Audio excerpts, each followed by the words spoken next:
మన రక్షకుడైన యేసుక్రీస్తు నామమున అందరికీ వందనాలండి. ఈరోజు దేవుని మాటలు లూకాసు వార్త 12వ అధ్యాయము 34వ వచనం. మీ ధనం ఎక్కడ ఉండునో అక్కడనే మీ హృదయమును ఉండును. ప్రియమైన దేవుని బిడ్డలారా, ఈ రోజుల్లో చాలామంది డబ్బు వెంట పరిగెడుతూ ఉంటున్నారు.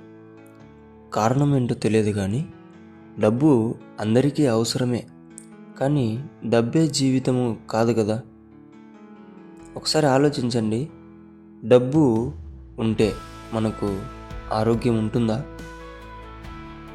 డబ్బు ఉంటే సంతోషం ఉంటుందా? అలా ఆరోగ్యమే ఉండేదైతే కరోనా వచ్చినప్పుడు ఏ డబ్బు మనల్ని కాపాడింది? అలా సంతోషమే ఉండేటైతే ఎంతమంది డబ్బున్నోళ్ళు ఆత్మహత్యలు చేసుకుంటున్నారు?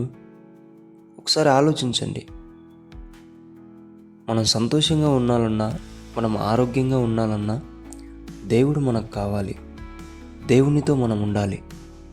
ఇది తెలుసుకుంటే మనం గనక డబ్బు వెంట పరిగెత్తడం మానేసి దేవుని వెంట, ఆయన మార్గంలో పరిగెడతాం. ప్రేమైన దేవుని బిడ్డలారా, మీ హృదయం కూడా డబ్బు వెంట ఉంటే ఇప్పుడే నేను వెళ్తున్న మార్గం తప్పు, నా హృదయం దేవుణ్ణి వెంబడించేలా నేను చేసుకోవాలి అని నువ్వు సరైన నిర్ణయం తీసుకుంటే గనక నువ్వు ఈ సమయంలో ఇప్పుడు విజయం సాధించినట్టే. కాబట్టి ప్రియమైన దేవుని బిడ్డలారా, డబ్బు ఎక్కడ ఉండునో అక్కడనే మన హృదయము ఉండకూడదు. దేవుడు ఎక్కడ ఉండునో అక్కడే మన హృదయం ఉండాలి. ఆమెన్. దేవుడి మాటలను దీవించునుగాక.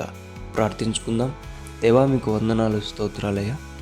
ఎన్ని దినాలు డబ్బు వెంట నా హృదయం పరిగెడుతుంది, కానీ అది తప్పని, అది ఆరోగ్యం ఇవ్వలేదు, అది సంతోషం ఇవ్వలేదని తెలియజేశావయ్యా.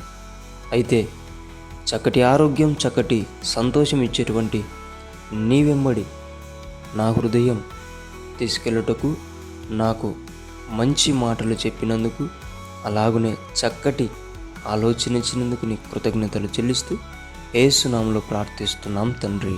ఆమెన్.